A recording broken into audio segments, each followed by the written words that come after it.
केंद्रीय मंत्री शिवराज सिंह चौहान ने कहा, हमने एक कृषि संकल्प अभियान चलाया। किसानों ने हमें बताया कि कई बार ये स्पष्ट नहीं होता कि उनके साथ आने वाले उर्वरक और कीटनाशक में आवश्यक तत्व मौजूद है या नहीं। इसके अलावा 30,000 दवाइयां बेची जा रही है और जब इसके समर्थन में किसी प्रोटोकॉल या वैज्ञानिक साक्ष्य के बारे में पूछा गया तो कोई जानकारी नहीं दी गई।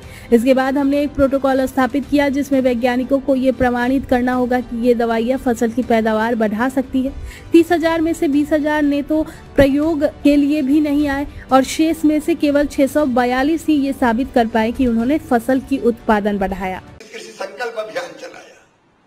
किसानों ने कहा कि एक चीज हमें करवा दो कि ये जो खाद और पेस्टिसाइड आता, फर्टिलाइजर पेस्टिसाइड, कई बार इसको लेते हैं पेस्टिसाइड को तो पता नहीं चलता कि इसमें वही तत्व जिनकी जरूरत है वो है कि नहीं है, ये नकली है कि असली है। तो क्या कोई एक ऐसी मशीन बनवा दो कि अगर लगा के उस पर देखें तो पता चल जाए कि ये असली है कि नकली है।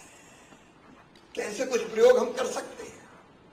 जो जरूरत है किसानों की, आप कर रहे हैं, आप करिए, क्योंकि मैं आजकल नकली पकड़ने के चक्कर में लगा हुआ हूं। इस देश में कैसे लोग भी हैं।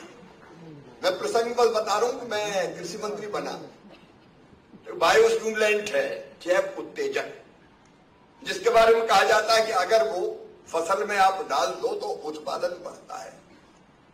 मैंने देखा कि 30,000 दवाइयां बिक रही हैं, 30,000। मैंने कहा कि इसका कोई प्रोटोकॉल, कोई साइंटिफिक एविडेंस किससे बढ़ती है, तो वो था ही नहीं। तो फिर मैंने कहा ये बिक क्यों रही है, प्रोटोकॉल बनना चाहिए। तो कहा सर 1 साल का टाइम दे दो, इतने जल्दी कैसे बनेगा, और फिर सब दवाई अगर बंद हो गई तो फिर किसान का क्या होगा। तो हमने कहा ठीक है 1 साल दे दो। 1 साल पूरा हो गया, मैंने कहा प्रोटोकॉल का पालन, बोलने 1 और दे दो। मैंने कहा नहीं, अब 1 तो नहीं दिया जाएगा। फिर कहा 3 ही महीने दे दो। हम कहा आखिरी 3 महीने। और उसके बाद हमने एक प्रोटोकॉल बनाया और ये तय किया कि जितने भी ऐसी दवाइयां हैं पहले उनको प्रयोग करना पड़ेगा, या तो आईसीआर के इंस्टीट्यूट, जो भारतीय कृषि अनुसंधान परिषद के संस्थान है, उनके वैज्ञानिक प्रमाणित करें कि इनको डालने से उत्पादन बढ़ता है, या एग्रीकल्चर यूनिवर्सिटीज के साइंटिस्ट सिद्ध करते हैं कि ठीक है हमने 3 जगह देख के डाला, ये फायदा होता है। आपको पता है बेटा बेटी, 30,000 दवाइयों से 22,000 तो गायब भी हो गए, प्रयोग करवाने नहीं आए, वैसे ही मैदान छोड़ दिया।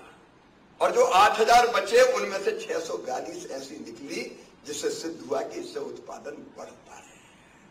अब ऐसी कई चीजें हैं। मैं ये इसलिए कह रहा हूं कि तुम केवल तुम्हारे लिए नहीं हो, तुम इस देश के लिए भी हो, इस समाज के लिए भी हो। और इसलिए अर्निंग की जरूरत है, आजीविका चलानी है, बेहतर कैरियर बनना चाहिए, अच्छा जीवन जियो, कोई दिक्कत नहीं है। लेकिन अर्निंग के साथ लर्निंग मत सीखना, मत छोड़ना।